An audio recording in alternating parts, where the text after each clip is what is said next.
മറ്റൊരു വാർത്തയാണ്. 4 വയസ്സുകാരിയെ പീഡിപ്പിച്ചെന്ന കേസിൽ നടൻ കുട്ടികൾ ജയചന്ദ്രനെതിരെ ലുക്കൌട്ട് നോട്ടീസ്. കോഴിക്കോട് കസബ പോലീസാണ് ലുക്കൌട്ട് നോട്ടീസ് പുറത്തിറക്കിയത്. പോക്സോ കേസിൽ കുട്ടികൾ ജയചന്ദ്രന്റെ മുൻകൂർ ജാമ്യാപേക്ഷ ഹൈക്കോടതി നേരത്തെ തള്ളിയിരുന്നു. വിശദാംശങ്ങളുമായി കോഴിക്കോട് നിന്ന് MS അനീഷ് കുമാർ ചേരുന്നുണ്ട്. അനീഷ്, ഇത് മാസങ്ങൾക്ക് മുൻപ് നടന്ന സംഭവമാണ്. ഇതിനു മുൻപ് സെഷൻസ് കോടതി ഈ കുട്ടികൾ ജയചന്ദ്രന്റെ മുൻകൂർ ജാമ്യാപേക്ഷ തള്ളുന്നു. പിന്നീട് ഇയാൾ ഹൈക്കോടതിയെ സമീപിക്കുന്നു. ഹൈക്കോടതിയും മുൻകൂർ ജാമ്യാപേക്ഷ തള്ളിയിട്ടും പോലീസ് ഇതുവരെയും ഈ നടൻ, അതായത് ദിവസങ്ങൾ ഒരാഴ്ച കഴിഞ്ഞു ഈ കുട്ടികൾ ജയചന്ദ്രന്റെ മുൻകൂർ ജാമ്യാപേക്ഷ തള്ളിയിട്ട് പോലീസ് ഒരു നടപടിയും സ്വീകരിച്ചില്ല. ഏറ്റവും ഒടുവിൽ ലുക്കൌട്ട് നോട്ടീസ് മാത്രം പുറപ്പെടുവിക്കുന്നു.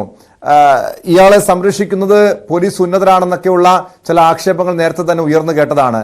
കുട്ടികൾ ജയചന്ദ്രൻ എവിടെയുണ്ട് എന്ന് സംബന്ധിച്ചുള്ള എന്തെങ്കിലും സൂചന പോലീസിനുണ്ടോ? ഇയാൾ നാട് വിടാനുള്ള സാധ്യതയുണ്ടോ അനീഷ്? പോലീസ് ഇക്കാര്യത്തിൽ കുട്ടികൾ ജയചന്ദ്രനെ കുറിച്ച്, നടനെ കുറിച്ച് യാതൊരു വിവരവും ഇല്ല, അദ്ദേഹം ഒളിവിലാണ് എന്ന കാര്യം മാത്രമാണ് പറഞ്ഞുകൊണ്ടിരിക്കുന്നത്. നേരത്തെ തന്നെ ഈ കേസിൽ അന്വേഷണം ആരംഭിച്ചപ്പോൾ തന്നെ, അതായത് ഈ കുട്ടിയുടെ കുടുംബം പരാതി നൽകി കേസന്വേഷണം ആരംഭിച്ച സമയം മുതൽ പോലീസ് ഇക്കാര്യത്തിൽ കുട്ടികൾ ജയചന്ദ്രനുമായി ഒത്തുകളിക്കുന്നു എന്ന ആരോപണം പരാതിക്കാർ മുന്നോട്ട് വെച്ചിരുന്നു. ഇതിനുശേഷമാണ് കോഴിക്കോട് സെഷൻസ് കോടതിയിൽ ജാമ്യാപേക്ഷയുമായി കുട്ടികൾ ജയചന്ദ്രൻ എത്തുകയും ആ ജാമ്യാപേക്ഷ തള്ളുകയും ചെയ്ത് പിന്നീട് ഹൈക്കോടതി സമീപിക്കുകയും ഹൈക്കോടതിയും മുൻകൂർ ജാമ്യ ഹർജി തള്ളുന്ന ഒരു സാഹചര്യമുണ്ടായി. ഇതിനെ തുടർന്നാണ് വീണ്ടും കുട്ടികൾ ജയിച്ചതിനായി പോലീസ് തെരച്ചിൽ നടത്തുന്നുവെന്ന് പറയുകയും പിന്നീട് കാണാതായി അല്ലെങ്കിൽ ഒളിവിലാണ് എന്ന വിശദീകരണത്തിന് പിന്നാലെ ലുക്കൌട്ട് നോട്ടീസ് ഇപ്പോൾ പുറത്തിറക്കിയിരിക്കുന്നത്. വിദേശത്തേക്ക് കടക്കുന്നതടക്കം തടയുന്നതിനുള്ളൊരു നീക്കം എന്ന രീതിയിലാണ് ലുക്കൌട്ട് നോട്ടീസ്. ഒപ്പം ആരെങ്കിലും ഈ കുട്ടികൾ ജയിച്ചതിനെ പറ്റി വിവരങ്ങൾ ലഭിച്ചാൽ അത് പോലീസിനെ അറിയിക്കണമെന്നും ലുക്കൌട്ട് നോട്ടീസിൽ പറയുന്നു. എന്തായാലും കുട്ടികൾ ജയചന്ദ്രന്റെ ഏറ്റവും അടുത്ത ബന്ധു കൂടിയായ കുട്ടിയാണ് ഈ പരാതി അല്ലെങ്കിൽ ഈ പോക്സോയ്ക്ക് വിധേയമായ ലൈംഗിക പീഡനത്തിന് വിധേയമായ പെൺകുട്ടി എന്ന് പറയുന്നത്. നേരത്തെ ഈ കുട്ടിയുടെ 4 വയസ്സുകാരിയെ കുട്ടിയുടെ അമ്മയും അച്ഛനും വേർപിരിഞ്ഞ് നിൽക്കുന്ന ഒരു സാഹചര്യം ഉണ്ടായിരുന്നു. ഇതേ തുടർന്ന് ഈ കുട്ടികൾ ജയചന്ദ്രന്റെ വീട്ടിലാണ് ഈ കുട്ടി കുറച്ചുനാൾ തങ്ങിയിരുന്നത്. ഈ സമയത്ത് പീഡനം നടന്നു എന്ന ആരോപണമാണ് ഉയർന്നു വരുന്നത്.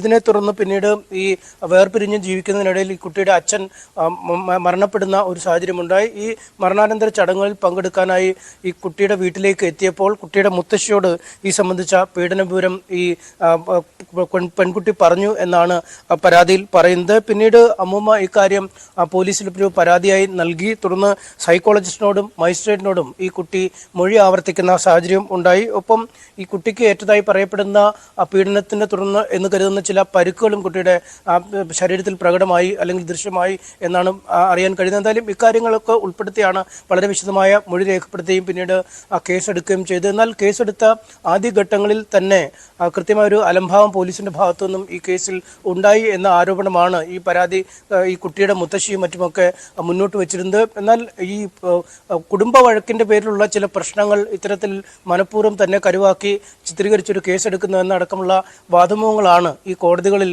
കുട്ടികൾ ജയചന്ദ്രൻ മുന്നോട്ട് വെച്ചത്.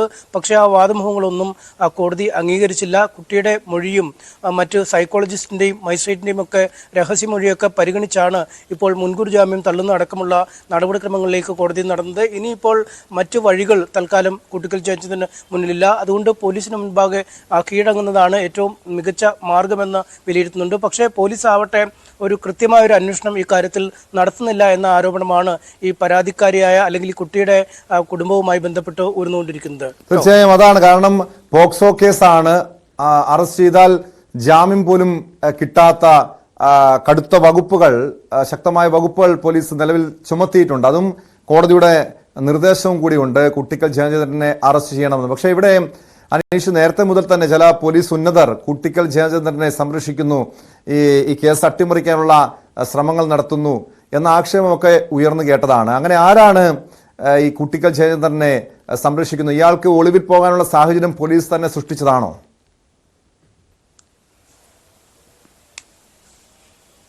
ഈ കുട്ടികൾ ജയചന്ദ്രൻ നമുക്കറിയാം സിനിമാ മേഖലയിലൊക്കെ വലിയ സ്വാധീനമുള്ള ആളാണ്.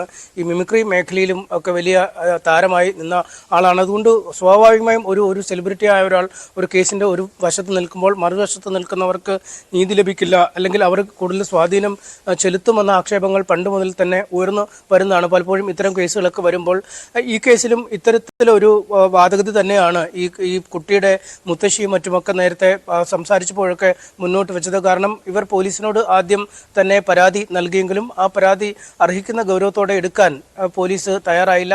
പിന്നീട് നിരന്തരം ഇവർ പരാതികളുമായി മുന്നോട്ട് വരികയും ഈ സൈക്കോളജിസ്റ്റും മറ്റുമൊക്കെ ഈ കുട്ടിയുടെ മൊഴി രേഖപ്പെടുത്തുകയും ചെയ്തിരുന്നു.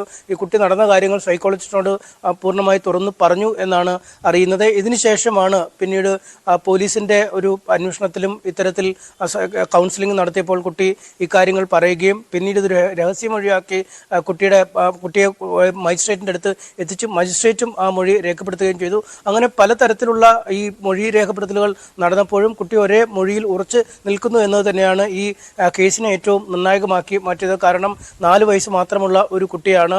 ആ കുട്ടിക്ക് പലപ്പോഴും പല ആളുകളോട് ഇത്തരത്തിൽ മൊഴി നൽകുക അല്ലെങ്കിൽ ഒരുപാട് തവണ ഇത്തരം കാര്യങ്ങൾ വീണ്ടും വീണ്ടും ആവർത്തിച്ച് പറയേണ്ടി വരിക എന്നതൊക്കെ ആ കുട്ടിയിലെ വലിയ ബുദ്ധിമുട്ടിലേക്ക് തള്ളിവിടുന്ന ഒരു സാഹചര്യമുണ്ട്. അതുകൊണ്ട് ആ കുട്ടിയുടെ മൊഴി അവിശ്വസിക്കേണ്ടതില്ല എന്ന നിലപാടിലേക്ക് തന്നെ എത്തിയിരിക്കുന്നു കോടതികൾ എന്നാണ് നമുക്ക് നിലവിലെ നടപടിക്രമങ്ങളിൽ നിന്നും മനസ്സിലാക്കാൻ കഴിയുന്നത്. അടുത്ത ബന്ധുക്കളാണ് ഈ കുട്ടിയും കൂട്ടിക്കൽ ജയചന്ദ്രനുമൊക്കെ. അതുകൊണ്ട് ഈ കുട്ടിയുടെ അമ്മയും അച്ഛനുമായി വേർപിരിഞ്ഞ് നിൽക്കുന്ന ഒരു സാഹചര്യം. അപ്പോൾ കൂട്ടിക്കൽ ജയചന്ദ്രന്റെ വീട്ടിലേക്ക് പോകുന്നു. അവിടെ താമസിക്കുന്ന സമയത്ത് ഇത്തരത്തിൽ അപമര്യാദ മോശമായി പെരുമാറിയെന്ന ആരോപണമാണ് ഉന്നയിക്കുന്നത്. എന്നാൽ മറുവശത്ത് ഈ കുടുംബങ്ങൾ തമ്മിലുള്ള തർക്കം അല്ലെങ്കിൽ കുടുംബങ്ങൾ തമ്മിലുള്ള സ്വരച്ചേർച്ച പിന്നീട് കുട്ടിയുടെ അച്ഛൻ ആത്മഹത്യ ചെയ്യുന്ന ഒരു സാഹചര്യത്തിലേക്കൊക്കെ നീങ്ങുന്നു. അതുകൊണ്ട് ഇത്തരം സാഹചര്യങ്ങൾ ഈ കുടുംബങ്ങൾ തമ്മിലുള്ള ഒരു പടലപ്പിണക്കം അല്ലെങ്കിൽ ഇവർ തമ്മിലുള്ള തർക്കങ്ങളിൽ തന്നെ ബലിയാടാക്കുന്നു എന്ന ആരോപണമാണ് ഈ കേസിന്റെ ആദ്യഘട്ടം മുതൽ കൂട്ടിക്കൽ ജയചന്ദ്രൻ മുന്നോട്ട് വെച്ചത്. ഇക്കാര്യങ്ങളാണ് ഈ മുൻകൂർ ജാമ്യ ഹർജിയിൽ എല്ലാ കോടതികളിലും ചൂണ്ടിക്കാണിക്കുകയും പോലീസിനോട് പറയുകയും ഒക്കെ ചെയ്തത്. പക്ഷേ അത്തരത്തിലുള്ള ഇരയായി എന്ന വാദത്തിനപ്പുറം ശക്തമായ മൊഴി കുട്ടിയുടെ ഭാഗത്തുനിന്നുണ്ട്. ആ കുഞ്ഞുകുട്ടി ആ കുട്ടികളുടെ ഭാഗത്തു നിന്നറിയാം അവർ മൊഴി മാറ്റുന്നതിനോ അല്ലെങ്കിൽ സാഹചര്യങ്ങൾ അനുസരിച്ച് മാറ്റി പറയുന്നതിനോ കഴിവില്ലാത്ത ആളുകളാണ്. അല്ലെങ്കിൽ അവർക്ക് മുന്നിൽ എന്താണ് സംഭവിച്ചത് അത് മാത്രം പറയാൻ പറ്റുന്നതാണ് തീരെ ചെറിയ കുട്ടികൾ. അതുകൊണ്ട് അവരുടെ മൊഴി അവിശ്വസിക്കാൻ പറ്റില്ല.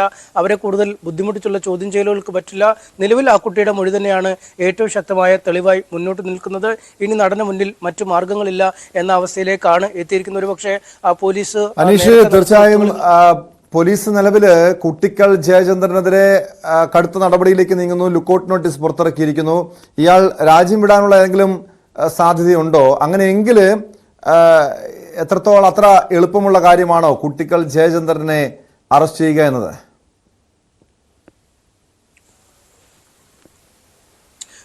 വിദേശത്തേക്ക് കടന്നു കളയാനുള്ള സാധ്യതകളൊന്നും നമുക്ക് തള്ളിക്കളയാൻ കഴിയില്ല. കാരണം നേരത്തെ തന്നെ വിദേശത്തൊക്കെ ആളുകളുമായി വളരെ അടുപ്പമുള്ള ആളാണ്. വിദേശത്ത് പരിപാടികൾക്ക് പോവുകയും നിരവധി സുഹൃത്തുക്കളൊക്കെ വിദേശ രാജ്യങ്ങളിൽ ഉള്ള ആളാണ്. ഒപ്പം ഈ കേസിൻ്റെ നടപടിക്രമങ്ങൾ ഒരുപാട് നാളായി നീണ്ടുപോകുന്ന ഒരു സാഹചര്യവുമുണ്ട്. ഈ 1 വർഷം മുമ്പാണ് ആദ്യമായി ഈ കേസ് വരുന്നത്. അതിനുശേഷം പോലീസിൻ്റെ നടപടിക്രമങ്ങൾ എഴുതി നീങ്ങുന്നു. പിന്നീട് ജില്ലാ സെഷൻസ് കോടതിയിൽ ജാമ്യ ഹർജി നൽകുന്നു. അതിൻ്റെ വാദം കേട്ട് വിധി പ്രഖ്യാപിക്കാനായി സമയം പോകുന്നു. അതിനുശേഷം വീണ്ടും ഹൈക്കോടതി സമീപിക്കുന്നു. ഹൈക്കോടതിയിൽ വാദം കേൾക്കുന്നു. പിന്നെയും വാദപ്രതിവാദങ്ങൾ നടക്കുന്നു. ഒരു വിധി വരുന്നു. ഇങ്ങനെ ദീർഘനാളത്തെ ഒരു നടപടിക്രമങ്ങളാണ് ഈ കാര്യങ്ങളിലൊക്കെ ഉണ്ടായിട്ടുള്ളത്. ഇതിനിടയ്ക്ക് ഒരു പക്ഷേ പുറത്തേക്ക് പോകാനുള്ള സാധ്യത നമുക്ക് തള്ളിക്കളയാൻ കഴിയില്ല. നേരത്തെ വിജയബാബുവിനെ പോലുള്ളവരുടെ കേസിലൊക്കെ കണ്ടതാണ്. ഈ ഇന്ത്യക്ക് അധികാരപരിധി ഇല്ലാത്ത രാജ്യങ്ങളിലേക്കൊക്കെ പോയി ദീർഘനാളുകൾ അവിടെ തങ്ങാൻ കഴിയുന്ന ഒരു സാഹചര്യമൊക്കെ നിലനിൽപ്പുണ്ട്. അതുകൊണ്ട് പുറത്തേക്ക് പോയോ എന്നതിനെക്കുറിച്ച് അടക്കം വളരെ വിശദമായ പരിശോധനകൾ പോലീസ് നടത്തി വരികയാണ്. പുറത്തേക്ക് പോകുന്ന സാധ്യതകൾ തള്ളിക്കളയാൻ കഴിയില്ല എന്നും വ്യക്തമാക്കുന്നുണ്ട്. എന്തായാലും പോലീസിനെ സംബന്ധിച്ചിടത്തോളം ഇനി ഹൈക്കോടതിയും മുൻകൂർ ജാമ്യ ഹർജി തള്ളിയ സാഹചര്യത്തിൽ ഇനി പ്രതിയെ പിടികൂടാൻ കഴിഞ്ഞില്ലെങ്കിൽ അത് വലിയ നാണക്കേടാവും. അതും 4 വയസ്സുകാരിയെ പീഡിപ്പിച്ചു എന്ന കേസുമായി ബന്ധപ്പെട്ട നടപടിക്രമങ്ങളിലാണ് പോലീസിന്റെ ഭാഗത്തു നിന്നും അമാന്തം ഉണ്ടാവുന്നത് എന്നത് കടുത്ത വിമർശനങ്ങൾക്ക് വിധേയമാവാനുള്ള സാധ്യതയുമുണ്ട്. അതുകൊണ്ട് വലിയ കോഴിക്കോട് MS സനീഷ് കുമാറാണ് വിവരങ്ങൾ നൽകിയത്. 4 വയസ്സുകാരിയെ പീഡിപ്പിച്ച കേസിലാണ് നടൻ കൂട്ടിക്കൽ ജയചന്ദ്രനെതിരെ പോലീസ് ലുക്കൌട്ട് നോട്ടീസ് പുറപ്പെടുവിച്ചത്. ഈ കേസിന്റെ ഒരു പശ്ചാത്തലം എന്ന് പറയുന്നത് അതായത് മാസങ്ങൾക്ക് മുൻപാണ് സംഭവം ഉണ്ടായത്. ഈ കുട്ടിയുടെ മാതാപിതാക്കൾ തമ്മിൽ ചില ദാമ്പത്യ പ്രശ്നങ്ങളെ തുടർന്നുള്ള ഒരു തർക്കങ്ങൾ നിലനിന്നിരുന്നു. ഇത് മുതലെടുത്താണ് കൂട്ടിക്കൽ ജയചന്ദ്രൻ, അതായത് കുട്ടിയുടെ ബന്ധുവായിട്ടുള്ള കൂട്ടിക്കൽ ജയചന്ദ്രൻ ഈ കുഞ്ഞിനെ, ഈ 4 വയസ്സുകാരിയെ പീഡിപ്പിച്ചതെന്നാണ് പറയപ്പെടുന്നത്. ഇതുപോലുള്ള സംഭവങ്ങൾ, അതായത് ഈ രക്ഷിതാക്കളുടെ ഒരു അശ്രദ്ധ, കുടുംബത്തിൻ്റെ ഒരു അശ്രദ്ധയാണ് പലപ്പോഴും ഈ കുഞ്ഞുങ്ങൾ ലൈംഗിക ചൂഷണത്തിന് ഇരകളാകപ്പെടാനുള്ള പല കാരണങ്ങളും. ഈ മലപ്പുറത്തു നിന്നും 2 സമാനമായ രീതിയിലുള്ള 2 വാർത്തകൾ വരുന്നുണ്ട്. അതായത്